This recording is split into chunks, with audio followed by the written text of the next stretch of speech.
Eu vi isso de perto e também conheço profundamente a cultura e sou totalmente a favor da separação, porque já faz quase um século inteiro. Se Gaza não for reduzida a zero, continuará a gerar terrorismo. Gaza, esse enorme campo de refugiados que foi mantido pelas Nações Unidas por todos aqueles que têm explorado o conflito para perpetuar a tragédia, deveria ter sido desmantelado há 77 anos.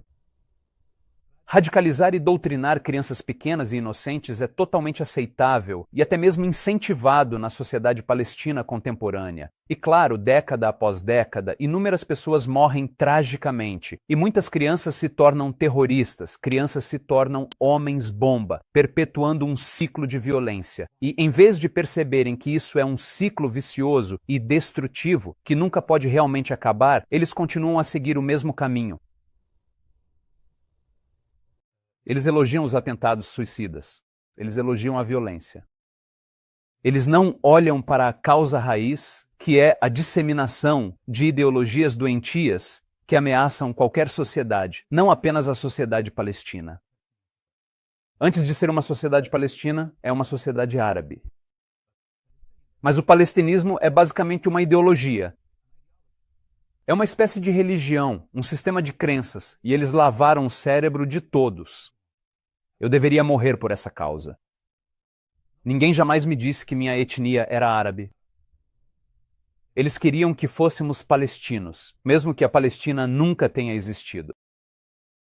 Eles queriam que acreditássemos que existe uma ocupação e que deveríamos lutar até a morte pelo bem da causa.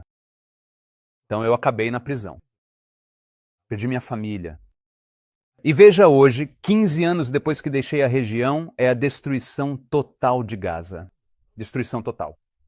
E ao invés de os palestinos fazerem uma pausa completa e significativa, pararem por um momento para refletir profundamente e avaliarem cuidadosamente todas as implicações e consequências de tudo isso que está acontecendo, eles continuam com suas ações. Eles continuam culpando, continuam ignorando o processo de doutrinação e radicalização. Então agora, à sombra do assassinato de Charlie Kirk, isso é apenas o começo. E é isso que venho alertando, sabe, como um americano, há 15 anos já. Meu livro foi lançado. Fui rejeitado pela minha família como consequência. Eu não estava buscando fama. Deixei toda essa minha segurança, fama, honra e poder para trás no Oriente Médio e me mudei para os Estados Unidos por uma coisa: minha liberdade. E quando me expressei para dizer que essa é a realidade do Hamas, a grande mídia imediatamente me cancelou porque critiquei o Islã. E esse era o tabu e ainda é o tabu hoje. E agora estão criminalizando todos que se manifestam contra isso. Estamos cientes da tragédia de Gaza. Estamos cientes de que crianças estão morrendo. Estamos cientes do derramamento de sangue. Mas como isso se origina? Eles não querem aceitar. Eles estão em total negação. E esse é o resultado quando você traz esse tipo de narrativa de vítima para os Estados Unidos. Em uma geração totalmente confusa e influenciada pelas redes sociais que eles não sabem. E a propósito, desde o início da guerra, eu disse: não convidem o palestinismo para os Estados Unidos. É um buraco negro, mas ninguém está ouvindo. E mais cedo ou mais tarde, vamos lidar com algumas das consequências mortais. China e Rússia. Eles são muito claros sobre seus objetivos de mudar a ordem mundial. Infelizmente, os comunistas, ou digamos o comunismo, que é considerado, segundo a CIA, o perigo vermelho, e o islamismo, que é considerado o perigo verde, esses dois perigos são forças opostas. Primeiramente entre si, depois forças opostas ao modelo capitalista. Putin e Xi estão determinados a colocar os Estados Unidos no banco de trás. Hoje eles se aproveitam do gatilho palestino. A Palestina é apenas um instrumento. É o cavalo de Troia. E eles têm atiçado as chamas do conflito de forma intencional para sabotar a América, para dividir e enfraquecer a América, a nossa nação.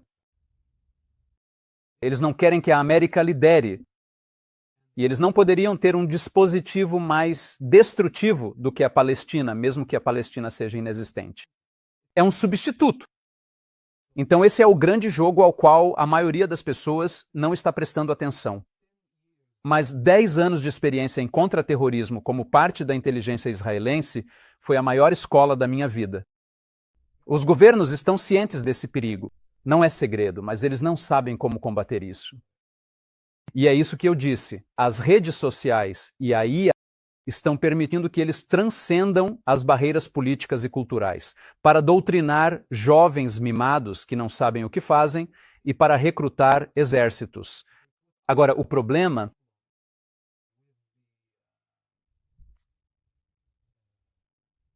com os desesperados aspirantes das redes sociais que se alimentam de coisas como dinheiro. E essas pessoas construíram impérios a partir dessas pessoas confusas. E eles não estão recuando. Mesmo que você lhes traga a verdade, os fatos, eles já decidiram acreditar em uma certa verdade. Que eles não querem que ninguém questione. E quando chegamos até eles e dizemos: vocês têm trabalhado para promover agendas que são muito perigosas, que estão mirando o tecido social americano, a segurança americana, o espírito americano, o país está dividido e eles só querem continuar enquanto estiverem fazendo carreira em cima da tragédia de Gaza. Eles não querem parar. A verdade honesta é que eu fiquei cerca de 10 anos fora das redes sociais. Recentemente, quando a guerra começou, precisei criar algumas contas para poder me comunicar com o público. É como se eu tivesse estado em coma de alguma forma. E eu acordo em uma realidade onde tudo é feito no mundo virtual. E claro, não são só oportunistas. Também há lobos entre as ovelhas. Todo mundo é movido por um certo desejo, seja fama, dinheiro, poder. Há muito poder quando você tem muitos seguidores agora. Tudo é medido por quantos seguidores você tem. Não se trata de quão verdadeiro você é. Não é sobre o quão experiente é. Você está qualificado para falar sobre o assunto. Nenhuma dessas pessoas esteve no território ou em Gaza. Para entender a cultura, eles tomaram partido. No começo, eles começaram como ativistas anti-guerra, o que é legítimo. Eu não posso cancelar o direito deles de dizer cessar fogo. Mas quando eles se tornaram ativistas anti-Israel, generalizando e rotulando o povo judeu como genocida, como colonizadores, cancelando o direito deles de existir, demonizando, desumanizando e difamando. Essa agora é uma visão muito, muito perigosa sobre o problema. Mas falaram mesmo assim. Qual é o resultado? Mais confusão, a disseminação de narrativas falsas e a violência está conectada nos territórios palestinos. Quando as mentiras começam a crescer e mais pessoas passam a acreditar nelas, o ambiente pacífico em que cresci quando criança desapareceu para sempre. No momento em que eles começaram a dizer globalizem a intifada, no momento em que Abdullah Azam e os outros jihadistas da Irmandade Muçulmana trouxeram sua ideologia, isso se tornou um banho de sangue, tiroteios em massa, assassinatos e caos. Eles sabotaram a economia, a educação e, em pouco tempo, cometeram atentados suicidas. Mais de 100 atentados suicidas durante a Segunda Intifada. Foi isso que os palestinos fizeram, e isso foi muito antes de 7 de outubro. Então, narrativa falsa, vitimização, construções muito perigosas e extremamente arriscadas. E esta é a própria base fundamental do palestinianismo e da Palestina, como a conhecemos. A população civil está realmente vivendo com medo, ou seja, está envolvida diretamente com o Hamas? Olha, tem tanta coisa para estudar mais sobre esse fenômeno natural. Por exemplo, o tribalismo. O Ocidente não consegue compreender o tribalismo, especialmente quando é, digamos, emparelhando com o jihadismo, Essas duas forças, o povo, não estão lutando por terras. O Hamas, os palestinos, quando são movidos por vingança tribal, estão em busca de revanche. Eles só querem infligir o máximo de dor possível aos seus oponentes. Essa mentalidade não é conhecida no Ocidente. Talvez em algum momento eles ajam dessa forma e acabem queimados pelo mesmo fogo. Não somos muitos, mas pelo menos refletimos e projetamos ambas as culturas. Passei metade da minha vida entre os chamados palestinos, que na verdade não passam de uma identidade falsa, e metade da minha vida entre o povo judeu. É uma posição muito única. E não estou dizendo que sou o único qualificado para falar sobre isso, mas estou tentando encontrar meu caminho contra tantas correntes de oportunistas que basicamente só querem impulsionar suas agendas, movidas por desejos egoístas, sem perceber que é assim que crianças morrem. Eles querem justificar o 7 de outubro como um ato de resistência. E nós dizemos a eles, não, isso é a barbárie do século VII. Basta olhar o que aconteceu recentemente na Síria contra os drusos, por exemplo. Mesmos cenários. Barbárie, queimar pessoas vivas, matar mulheres, estuprar, sequestrar. Na mentalidade do século VII, as tribos costumavam lutar por 100 anos até aniquilar o inimigo ou serem aniquiladas. É uma cultura. Você acha... Desculpe, mas o meu ponto é, quando você traz o tribalismo, pelo menos essa é uma dimensão desse paradoxo, não é tudo. Forças infinitas em ação. A destruição de Gaza não foi apenas um simples problema de povos indígenas lutando por sua terra, em que existem duas forças, colonizadores e povos indígenas. Há tantas forças em jogo e é por isso que a destruição é total. Gaza está em ruínas hoje, não porque Israel quisesse fazer isso, mas porque não havia outro caminho. Se Gaza não for reduzida a zero, continuará a gerar terrorismo. Hoje, jihadistas, amanhã comunistas e no dia seguinte podem ser socialistas. Este é o terreno fértil que existe há cerca de 70 anos e tantos agentes estrangeiros da República Islâmica, à Rússia, ao Egito, à Liga Árabe, aos países muçulmanos, ao dinheiro do petróleo, Mesmo hoje temos americanos e europeus que têm explorado a tragédia. Como isso nunca vai acabar, e você não pode satisfazer a ambição deles porque eles não são uma força única. Eu gostaria que eles fossem apenas um grupo étnico, com um propósito que dissesse: ok, queremos este pedaço de terra e queremos estabelecer uma nação aqui. Eles receberam uma terra em 1948 e têm recebido terras repetidas vezes, oportunidades para construir uma nação, para construir um Estado, mas eles recusaram. O foco deles tem sido a destruição do Estado judeu. Eles recusam e rejeitam o direito de Israel e do povo judeu de existirem na região. Então, há tantas coisas sobre as quais podemos falar. É inveja? Israel, por exemplo, é um povo trabalhador, uma minoria bem-sucedida. A cultura deles é baseada na educação. Eles valorizam a diversidade. Eles são movidos pela vida, enquanto a outra sociedade é invejosa. Eles receberam a melhor parte da terra para sua informação, a melhor parte da terra, e falharam em desenvolvê-la. Agora, eles querem dominar o outro lado do rio, o lado mais verde. Por quê? Porque está desenvolvido. Por quê? Porque lá existe liberdade. As mulheres são livres. As praias estão prosperando. A economia está prosperando. Então agora entra também a condição humana. Não é só ódio, também é inveja.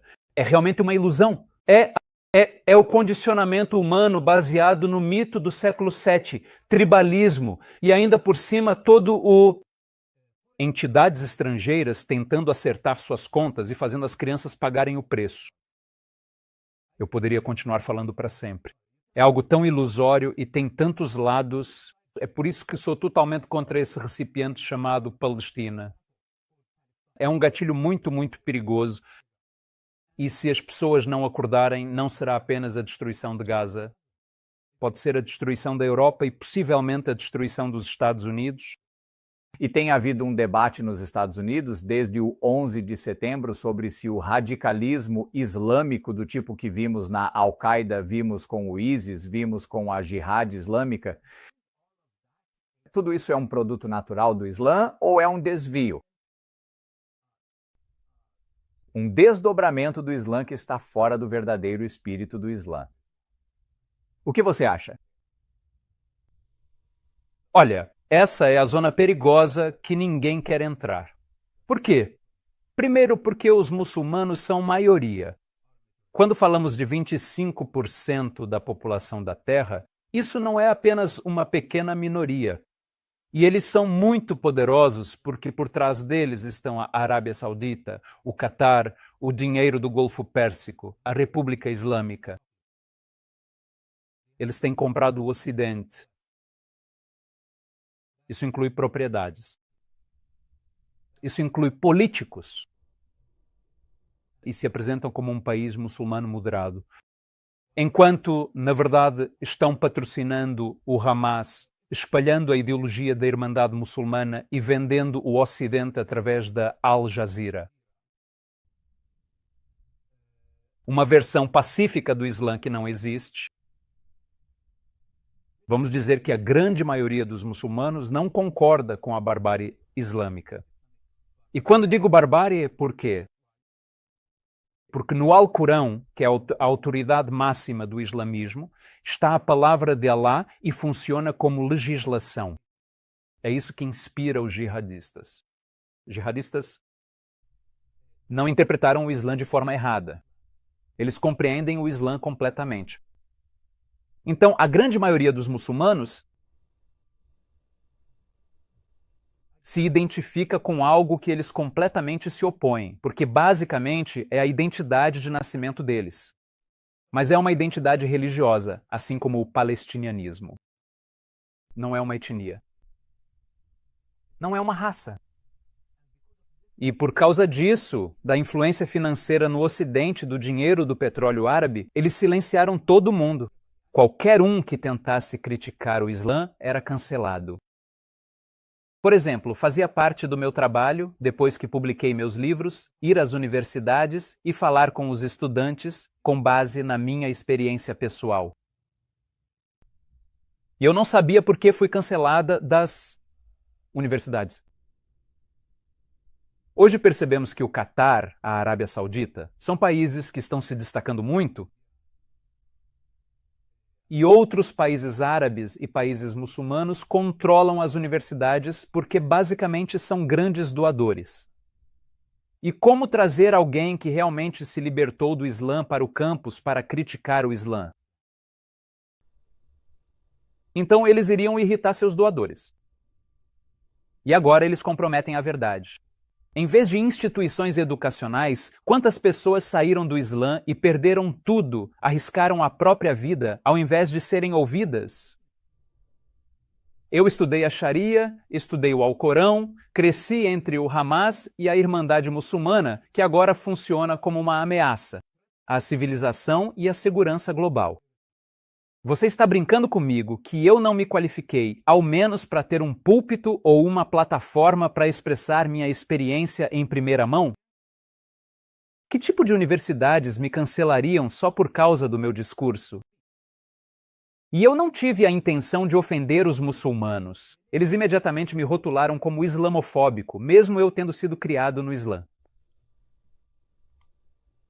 Então qual é o resultado disso?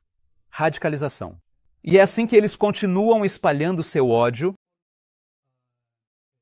ideologias contra o Ocidente, enquanto têm a proteção de serem uma religião pacífica. Eu tenho um dever para com o povo muçulmano. E sim, eu preciso despertá-los. Porque a civilização não vai continuar do mesmo jeito. Se essa é a elite, supostamente os futuros líderes, e é assim que eles já estão pensando. Eu vim do âmago do Hamas. E tantas pessoas no Oriente Médio querem me ver morto por me opor ao extremismo deles, por me opor à violência deles. Tudo o que eu fiz foi dizer não aos ataques suicidas.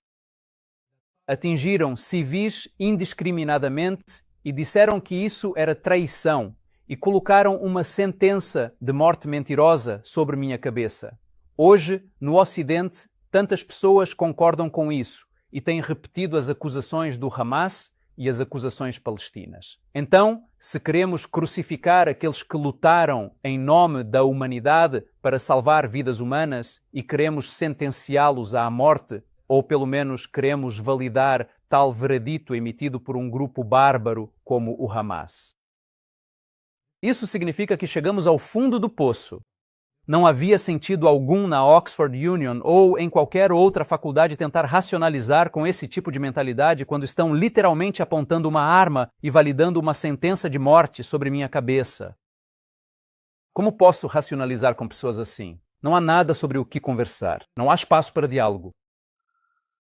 E quanto mais você tenta falar com eles de forma racional, se expõe, traz sua experiência em primeira mão, que no meu caso é cheia de dor e derramamento de sangue, eles se aproveitam da sua vulnerabilidade. E é isso que eu não gosto. Por isso, eu confronto. Porque já é tarde demais para convencer alguém. A situação está fervendo. A civilização está à beira do colapso. O mundo como conhecemos está chegando ao fim. E estamos indo a toda velocidade. E todos esses maníacos espalhando doutrinação perigosa como se estivessem sob efeito de esteroides. Então, o que você espera de mim ou o que o público espera? Eu costumava falar racionalmente há uns 15 anos, mas ninguém ouvia. E quando voltei depois de 7 de outubro, já era tarde demais e o Hamas havia tomado o controle. Essas pessoas são muito perigosas. A ideologia deles é muito perigosa. E eles têm trabalhado livremente para radicalizar o Ocidente. A Europa está à beira do colapso. Ela foi invadida. Nesse momento você não encontrará Oxford, talvez nem faculdades. Seríamos abalados por fomes, violência, seca e doenças. Porque as próprias bases fundamentais da civilização ocidental são, de fato, a liberdade individual, a autonomia pessoal e toda a ética moral que mantém o Ocidente prosperando e se desenvolvendo continuamente. E agora eles estão esvaziando sua essência e substituindo-a por algo do Oriente Médio. Ideologia jihadista. Olha, o Hamas sabia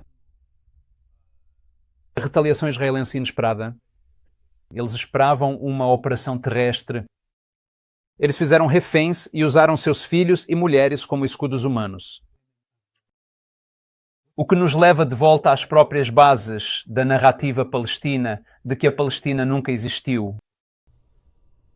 Não está ocupada e os palestinos não são os verdadeiros indígenas daquela terra. E eles nem sequer estão lutando por terra porque já lhes foi dada uma terra, mas eles recusam o direito de Israel existir como um Estado soberano e independente. E o 7 de outubro não é resultado da ocupação. É resultado da exploração de forças infinitas que vêm atuando há 77 anos para sabotar o Estado judeu, porque é algo muito sensível, um conflito, especialmente com a influência judaica como uma minoria bem-sucedida no mundo todo. Então, esse tipo de entidade entende o que significa intervir e manipular o conflito do Oriente Médio, especialmente o conflito israelo-árabe. Existem muitas pessoas que vivem em outros países e que não podem automaticamente exigir um Estado, mas neste caso, você tem esse grupo de pessoas que está afirmando um tipo de identidade nacional. Nós somos palestinos. É isso que você quer dizer quando afirma que palestinos são uma espécie de ficção? É uma identidade inventada e tão elusiva que pode significar qualquer coisa, porque qualquer um pode simplesmente colocar um kefiyeh e se tornar um palestino. Você sabe, Yasser Arafat, o criador, ou digamos o pai da Revolução Palestina, era um homem egípcio. Na certidão de nascimento dele estava escrito, egípcio. Os líderes do Hamas, de Senwar a Hanieh, na certidão de nascimento deles, também estava escrito, egípcios. Quando eu nasci, na minha certidão de nascimento estava escrito jordaniano. A Cisjordânia pertencia à Jordânia. Ela não pertencia a algo que costumava ser conhecido como Palestina. A Palestina nunca foi um estado soberano e os palestinos não são uma nação. É um movimento político. E mesmo quando Yasser Arafat foi perguntado uma vez, depois de declarar independência em 1988, perguntaram a ele: o que é a Palestina? Qual é a fronteira? Quais são as fronteiras? Ele disse: Palestina é onde quer que haja palestinos. Então ele nem sequer definiu as fronteiras. E hoje temos uma nova geração de palestinos ao redor do mundo que se identificam com a narrativa de vítima. Principalmente um trauma auto-infligido, uma catástrofe auto-infligida que é inspirada pela violência. E é do interesse deles, de fato, manter a situação assim, o ciclo de violência em movimento. Eles não querem quebrar isso porque há tantas pessoas e forças que têm explorado essa tragédia. E toda vez, se fosse apenas entre árabes e judeus, o problema já teria sido resolvido há muito tempo, há 77 anos. Essa foi a proposta das Nações Unidas.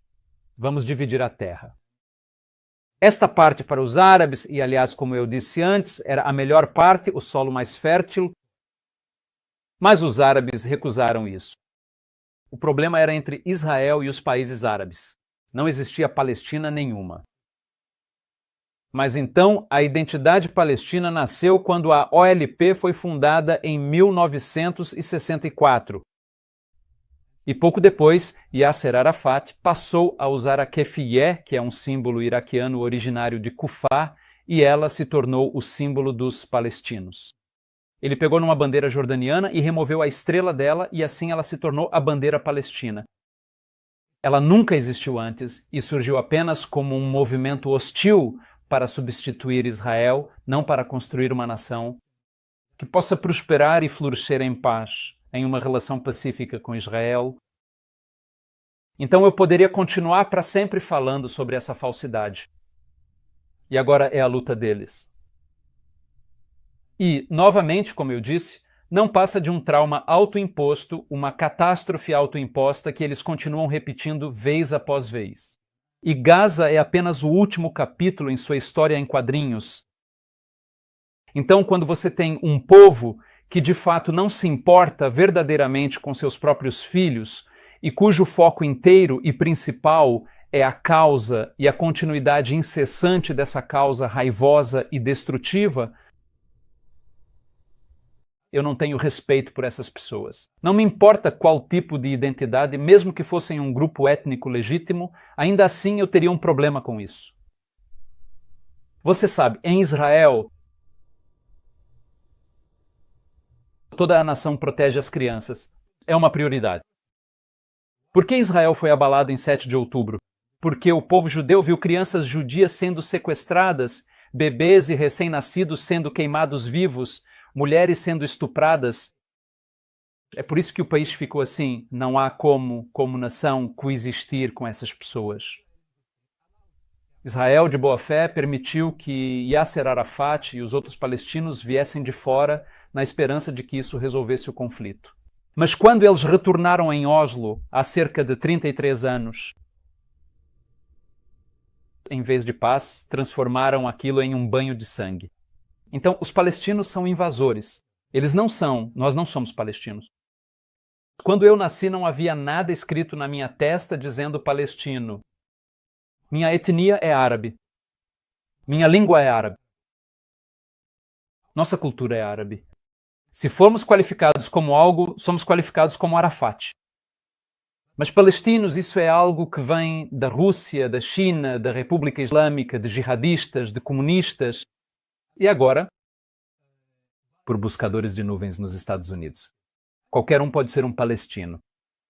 E hoje, tantas pessoas ao redor do mundo se identificam como palestinas.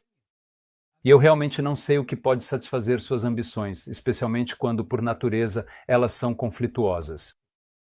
Se não tivessem um inimigo comum, Israel, eles matariam uns aos outros. Comunistas e jihadistas totalmente opostos. Uns aos outros. Eles nunca podem se encontrar. Mas quando encontraram em Israel um inimigo comum, passaram a trabalhar juntos. Tire esse inimigo comum, eles se destruiriam. Então, o que são os palestinos? Essa é uma das maiores questões do nosso tempo. Você sabe. E os autoproclamados palestinos, aparentemente, são aqueles que vivem no conforto. São aqueles que vivem no exterior. Esperando que crianças, não só as de Gaza, mas também crianças judias, paguem a conta de sua dor. Minha pergunta é a seguinte: se o Hamas fosse, digamos, se de alguma forma conseguíssemos simplesmente subtrair o Hamas de Gaza, remover toda a influência do Hamas de Gaza, não é verdade que Gaza ainda seria uma sociedade altamente tóxica e disfuncional, mesmo sem o Hamas? Talvez hoje sejam islamistas ou jihadistas.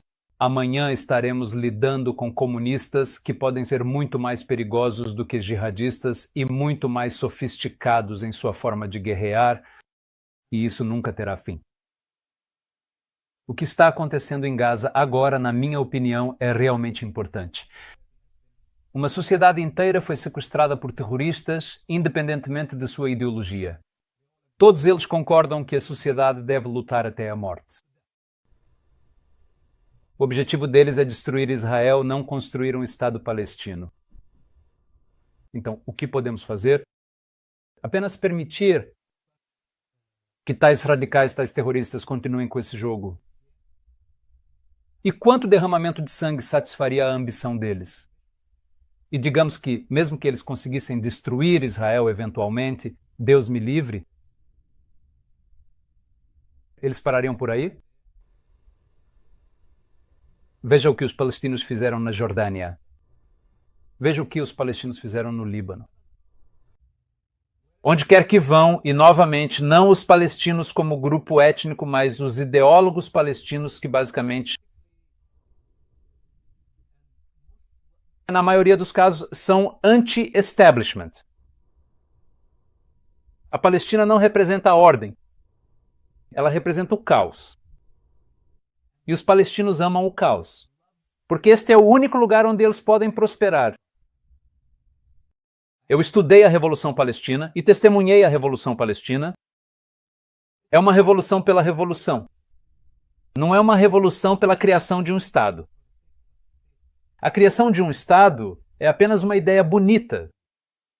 A resistência é uma ideia bonita. Ela nem sequer pertence à região. Não existe isso em árabe. Como resistência. É um termo importado dos soviéticos.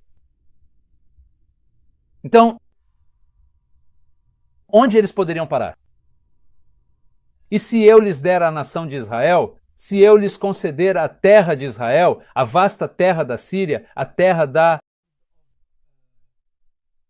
América, você acha que esse tipo de mentalidade realmente governaria países? Eles são incapazes de formar uma nação.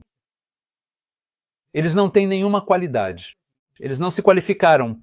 Estou falando de uma sociedade selvagem que realmente elogiou homens-bombas suicidas como mártires e justifica e legitima o sacrifício de crianças, colocando crianças em perigo. A própria base, o fundamento de qualquer sociedade. Como posso confiar nessas pessoas para serem meus vizinhos? Como posso confiar nessas pessoas com qualquer coisa? E esses líderes ocidentais que querem simplesmente entregar a eles um Estado, acham que vão acalmar a fera. Eles estão alimentando a fera. Eles estão recompensando o terrorismo e vão provocar ainda mais caos. Sabe, o Líbano foi um país cristão muito bonito em algum momento. Antes dos palestinos, foram expulsos da Jordânia pelo rei jordaniano pelos crimes que cometeram na Jordânia. O rei os convidou como hóspedes. E em pouco tempo, Yasser Arafat e os palestinos tentaram derrubar o rei. E o rei não queria matá-los, então os expulsou. Para onde eles escaparam? Eles foram para o Líbano. O Líbano era a Riviera do Oriente Médio. País cristão, um lugar cheio de vida e também cheio de cultura. Em pouco tempo, eles transformaram o Líbano, especialmente Beirute, em escombros. 15 anos de guerra civil. Foi isso que os palestinos fizeram no Líbano. E hoje, alguns ocidentais estão muito empolgados com essa nova causa que estão simplesmente importando. Ela tem a capacidade de transformar a Europa, os Estados Unidos, em escombros. Não necessariamente do mesmo jeito que estão fazendo aqui no Oriente Médio. E o que eles querem em sua revolução? Tudo o que testemunhamos ao longo da revolução é que os líderes revolucionários ficam muito ricos, bilionários, e as crianças pobres vivem no desespero. E eles mantêm as pessoas na ignorância como terreno fértil para o terrorismo deles, porque, do contrário, não vão encontrar o combustível humano ou o sacrifício humano necessário para a continuação de sua causa interminável. Gostaria que eles tivessem um objetivo. Gostaria que eles tivessem um senso moral. Gostaria que eles tivessem pelo menos um meio termo onde Israel pudesse se encontrar com eles e pudéssemos acabar com isso. Só pune. Através de negociações. Mas esta é uma sociedade inteira que está cometendo suicídio e isso precisa parar. Acho que tudo o que está relacionado à Palestina e ao palestinianismo deve ser estudado e discutido livremente, longe da tragédia de Gaza. O fato de eu questionar a Palestina e o palestinianismo não significa que estou cancelando a tragédia, a catástrofe auto-infligida e a quantidade de derramamento de sangue que aconteceu em Gaza. Isso é algo que precisamos deixar de lado e pensar racionalmente. Como esse problema está se originando? Enquanto continuarmos acreditando na mentira e ela se espalhar como fogo, eles vão transformar o resto do mundo em escombros como Gaza. Para resolver isso, me parece que se o seu diagnóstico estiver correto, a propaganda já está enraizada na sociedade, as crianças são doutrinadas, os pais são doutrinados, parece para mim que algo bastante dramático é necessário para reconstruir essa sociedade do zero. Você concorda? E o que seria esse algo que você, se estivesse no comando, faria para consertar isso? Em primeiro lugar, eu não tenho a capacidade de realmente comandar uma sociedade assim. E minha sugestão para qualquer força envolvida nesse conflito é que Gaza, esse enorme campo de refugiados que foi mantido pelas Nações Unidas por todos aqueles que têm explorado o conflito para perpetuar a tragédia, deveria ter sido desmantelado há 77 anos.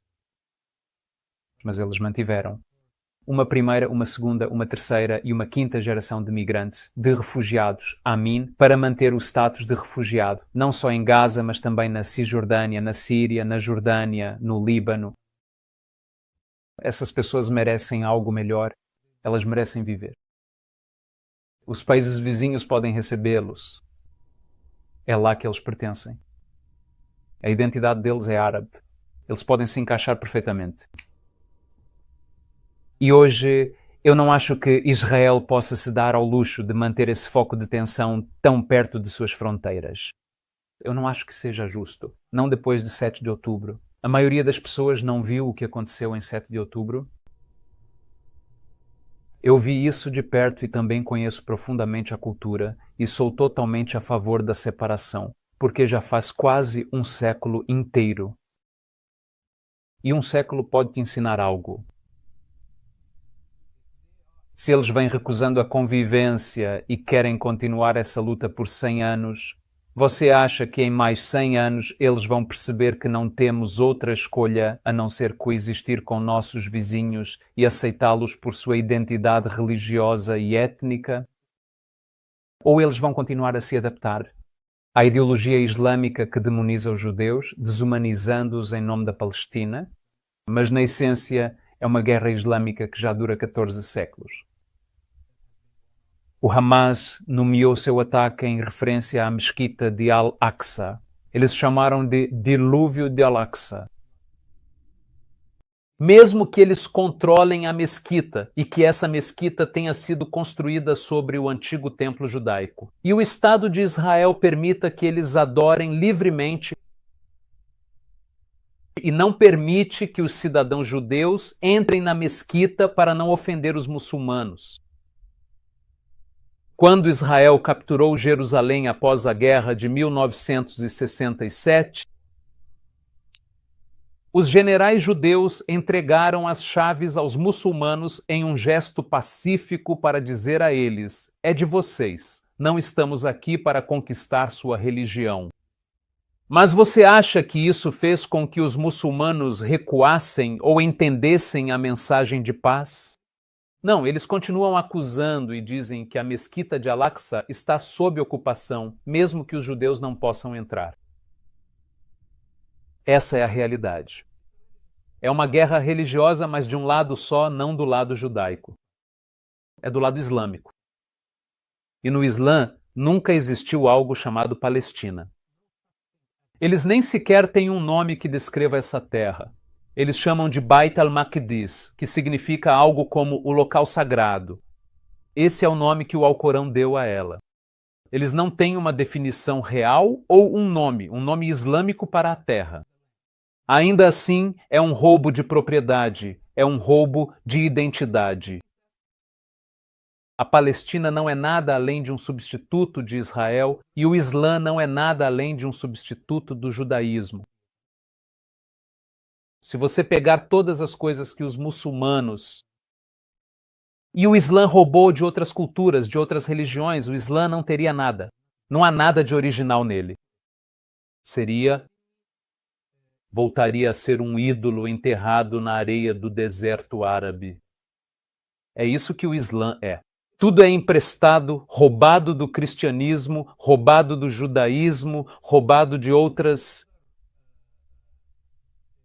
religiões. E a mesma coisa que eles estão fazendo na Índia, roubando propriedades, roubando identidades. Então, o mundo não está entendendo essa dimensão religiosa disso. E claro, a Palestina é uma ideia, digamos, fantasiosa. Você sabe, o Hamas não acredita em nacionalismo de forma alguma. A Irmandade Muçulmana não acredita em nacionalismo. Então eles sabem que é uma ficção. Eles sabem que é uma ficção. Eles não a elogiam, mas sabem que é uma ferramenta muito poderosa. E agora meu pai, que é um dos fundadores do Hamas, costumava dizer: nós não acreditamos na Palestina, nós não acreditamos em fronteiras políticas. Ele acredita no califado islâmico que se estende pelo globo, pela terra, com uma única liderança. Essa não é a ambição israelense. Israel estava muito satisfeito com um pequeno pedaço de sua terra histórica e estava disposto a coexistir com os árabes. Mas são apenas os árabes ou é o Islã? É o comunismo? É agora a nova geração que está sendo doutrinada e radicalizada para simplesmente odiar os judeus, e eles nem sabem por que odeiam os judeus. Eles acham que odeiam os judeus porque os judeus mataram as crianças de Gaza, ignorando e negando a responsabilidade de uma sociedade que é imprudente ao colocar crianças em perigo. Então, eu não sei o quanto vai ser necessário para convencer essa geração, e se eles não querem ouvir, esse é o problema deles. Você sabe, Israel é uma fortaleza e ninguém pode penetrar isso. É uma nação muito forte, com a inteligência mais poderosa, com o exército mais forte, com a economia mais forte, totalmente independente, mesmo se o mundo decidir sancionar Israel. Mas podemos dizer o mesmo sobre a Europa? Podemos dizer o mesmo sobre os Estados Unidos? E hoje tantos países têm traído Israel, apunhalando Israel pelas costas. Qual será o resultado e qual é a alternativa para sancionar a minoria mais bem-sucedida, com a maior contribuição para a vida, para a civilização? Substituí-la por quê? Por aqueles que só querem comprar tudo, acham que tudo pode ser comprado com o dinheiro do petróleo e do gás? Se é isso que eles querem fazer, eu só desejo boa sorte. Mas para mim este é o meu local de nascimento. Eu reconheço o direito judaico sobre ele. Isso não é algo vergonhoso. Isso não é traição. E eu sou amado aqui e amo as pessoas daqui. E se eu não tiver escolha a não ser ficar nesta terra, então eu fico nesta terra pela eternidade. Eu não preciso ir para nenhum outro lugar. Acho que o que você está dizendo é que Israel, longe de ser o problema, na verdade é a solução Com certeza. Nazab Hassan Youssef, muito obrigado por participar. Eu realmente agradeço. Obrigado por me receber.